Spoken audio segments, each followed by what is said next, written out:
Hey y'all, I'm back. It's your girl Casey, here as the Texas Viking, to share with y'all a little bit more, real quick, with my trademark unedited, highly chatty videos to share with y'all a little more about what I've been wanting to do with this Instagram page.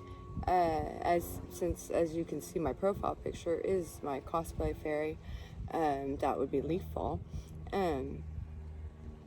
Gosh, yeah. Anyway, I wanted to share more of my cosplay stuff on this page, but then the pandemic happened and I didn't get to do a lot of it. And why I wanted to share more of that stuff is because all of my stuff is, if you couldn't tell, it's very, it's all DIY. It's all, what you can find around the house, what you have available cheapest, on a budget. I am a mom of 3 and haven't really been able to do the stuff like I'm doing right now, the historical reenactment cosplay stuff, because I've been busy being a mom of 3 and starting a career in dog grooming and building my business and everything. So now that my kids are older, I'm finally able to start investing more time sharing my cosplay stuff with more than just my family and at special events and things, because I don't see a lot. I see a lot of stuff out there that's really intimidating and that I was really intimidated by, but I don't see a lot of like, hey mom, you're on a budget but you really want to do this is how you can do this type stuff. So here I am, and so on to this. I wanted to talk also about my Viking cosplay and my historical stuff, because I'm just getting into that, because for a long time, my earliest love, I wanted to be an archaeologist, and then when I became a teen mom, that dream was deferred. It was reality, and it was really hard for me to do, look into some of the things that I was into as far as archaeology goes. That was like the deepest hurt, and so that was one of the good things that came from the pandemic, because I didn't have much else to do when I was locked down, and I ended up catching up on the past 18 years of archaeological advancements since the last time I really dove deep into that. I've always been into research, so I do keep doing that, but most of my research in this time period has been spiritually related, as far as like my witchcraft. That's also part of why this is important to me. I am a pagan witch, and I try to be represented, representation is important to me out there, and I try to be the witch out in the community that I needed when I was, a youngin' in the 90s getting yelled at by a bunch of angry Christians. And I see a lot of, and also with the conversations I've had recently, about, people just seeing one type of witch out there on Instagram, but not seeing the rest of their lives. That's why my videos are unedited, and that's why I try to be my authentic self on my various social medias. If you know me over from my Facebook stuff, like I try to be me, always, because it's easier that way. Really, I have way too much anxiety to try to be anybody else. So back to my costume and things. So this is, all my cosplays are really, I call them like Monets. You're up close, you're gonna see all the different little things that make up the impression, and from afar my impressions are alright sometimes, but I'm really new to the older historical. My historical stuff's mostly just been early 1900s, because of my ancestral stuff that led to that, just trying to get to know my grandparents. I'm from one of the many of this generation where we were cut off from our grandparents. Our grandparents were cut off from their great grandparents. Like, there's a lot of generational knowledge that wasn't really passed down, or people were afraid to pass it down, literally, on my paternal, my father's mother's side, there was a lot of stuff that wasn't passed down because of trauma they went through going through the Catholic churches, the schools there. So, they passed down a lot of mistakes. So a lot of my stuff has been trying to piece together, the knowledge that was lost. And I've been working my way backwards. I found out that my great-grandma came to America in the early 1900s from Ireland. So that's also part of why I've been doing stuff with the early 1900s. But I also do most of my stuff's hair reenactments, and just so I can get to know what it was like, and household stuff. Again, I do a lot of research on how the women of that age just lived their lives, and I reenact it, trying to kind of learn about that and get to know them myself. And so back to how I became a Viking. So my husband and I planned on going to the Texas Viking Midsummer Festival, and about a week and 3 days before the event, my husband came to me. Surprise! I've always wanted him to dress up with me, and this time he decided, yes, let's finally do it. And he had ordered himself some clothes, and he's like, I can't wait to see what you're gonna wear. And me, it was my first event in silly costumes since the pandemic, and I hadn't really planned on much, and all of a sudden I was like, oh no, pressure's on. And so I looked at what I had, and most of my stuff was either fantasy or too late a period, more Renaissance type, or just all out like fiction. Like I have a Bellatrix. There was a moment where I considered, could Bellatrix show up at the Viking Festival? But ultimately, I didn't want the colors. It was the black. It was the black that got me going on this. And I was like, all my blacks are too black, and I hope this one doesn't be too bad. I was just trying to enjoy the briefly cool weather out here and avoid all the noise of my kids inside. Let me take a sip of my drink real quick. It's coffee and a little bit of honey mead and cream. Excuse me.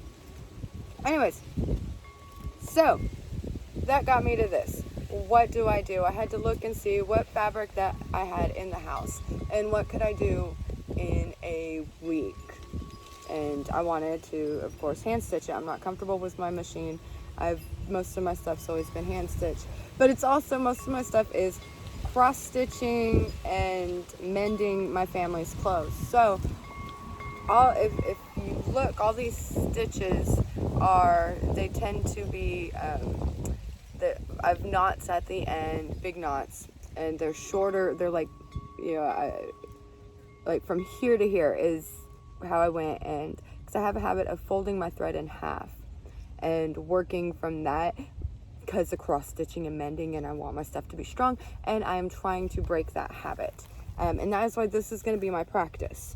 I've decided, while doing, gosh, I ramble. So I dove into this costume, and while I had two types of fabric. I have this fabric right here, this gray stuff, and then I have this stuff which was white, and it was very white. I'm gonna go ahead and take this off since the wind's blowing it around, and I want to kind of hold it here so I can let you kind of see the stitches. Okay, I did it with a back stitch because that's what I'm most familiar with, and there's the back side.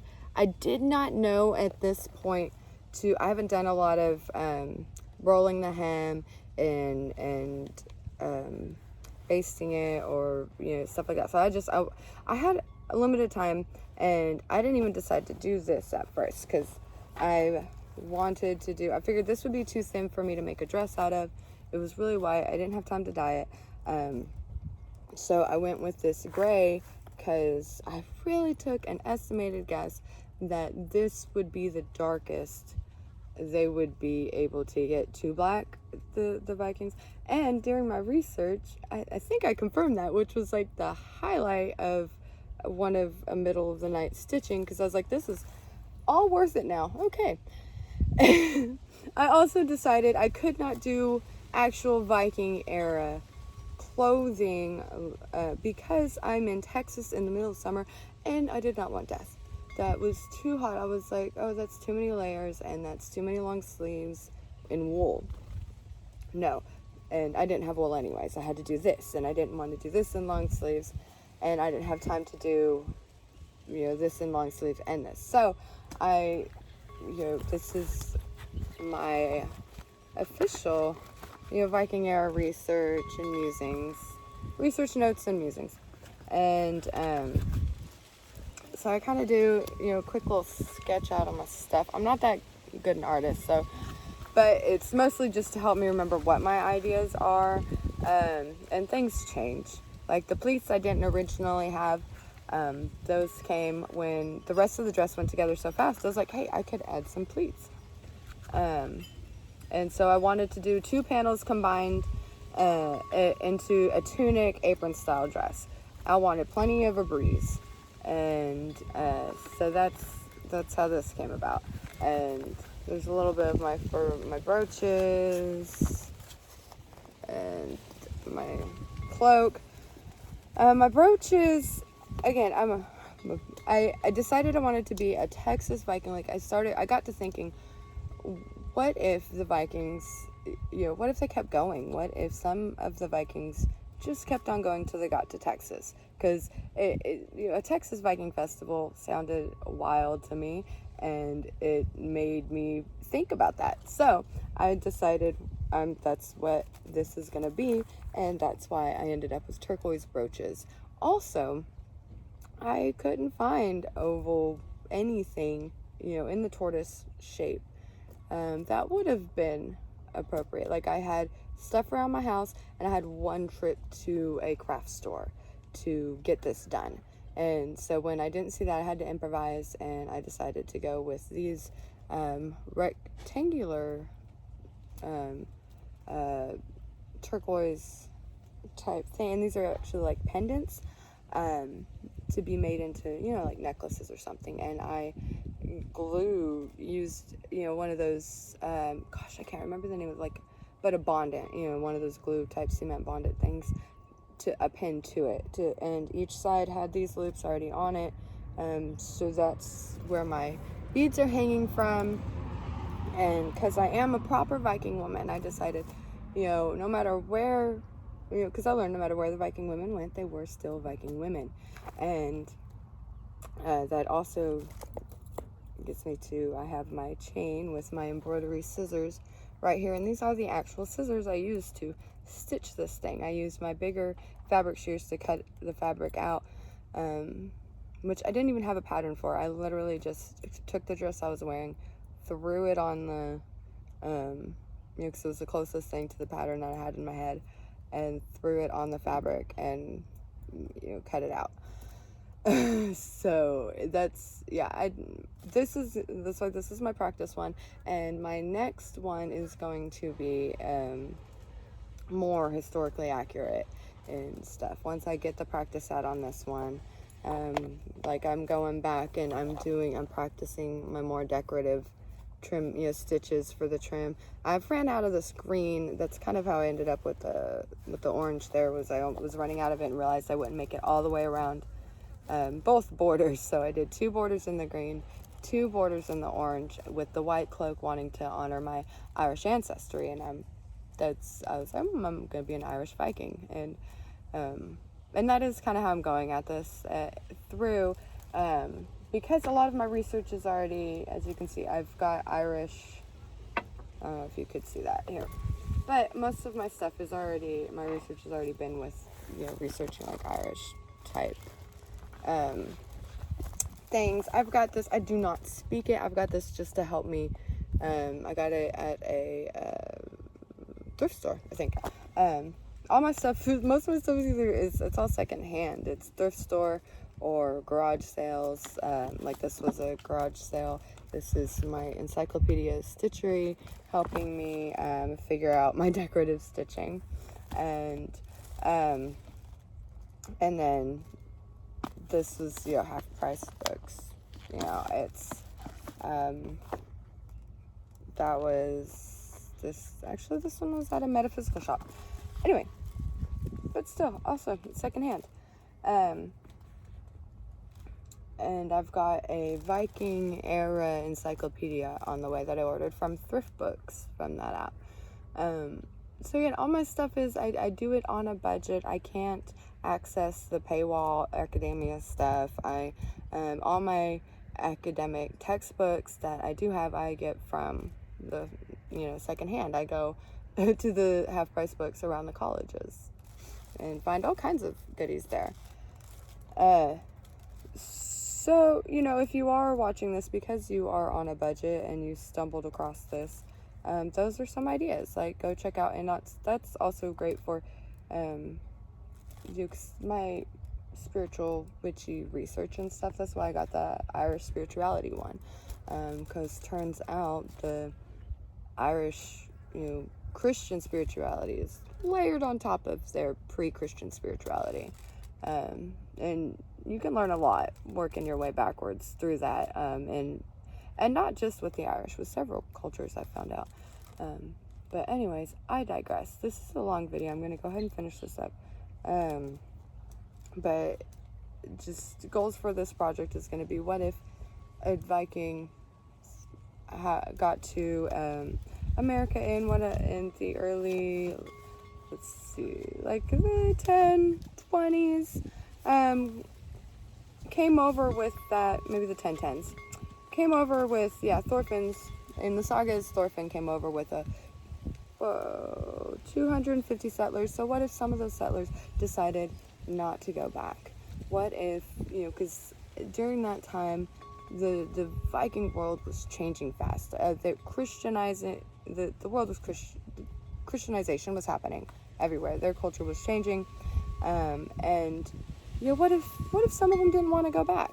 My historical cosplays are, I want to highlight the witches of the era, the women that were either like accused of witchcraft, or the way the healers, the you know, the way we look at witches or whatever, what they actually were. Like with the Viking witches, you know, they were just, that's what I'm doing. I'm just a Viking woman. They didn't, you know, they look like everybody else, just had some extra. They carried different things. Like, I have my staff that has my runes and things on it. I don't have pockets. I hang things and carry them around. So I've got that. And, you know, I carry my handy dandy, you know, I got my pouch, and I've got, you know, my little, I'm working on getting a bigger key, but this is the key for the little wooden box where I keep my jewelry and beads in and stuff. So that's, this is what this project's gonna be about. And most of my historical cosplays is gonna be about sharing my research and putting it into action in a budget-friendly way. And I'm gonna go ahead and end this video because it's pretty long now, but thanks for watching if you did, and share with me your ideas for, because I'm about to turn this into a cloak. How do I, give me some reference material for how I do that hem. And I had another thing I was gonna ask you guys, but confirm with me, should I be a Texas Viking or a Viking in Texas? I'm thinking a Texas Viking, but at this point I've been thinking about this a bit. Also, as an honor of the YouTuber that I watched, I pretty much binged his entire channel while stitching this thing together, the Welsh Viking. Go check him out, he's awesome. And I think that's all. This is about to be 20 minutes, so I'm gonna go and end this now. And if you watch this, thank you so much, and I look forward to sharing my journey with you guys, and happy researching and cosplaying and witching, doing all the things you do and whatever else you do. And, you do you. Bye.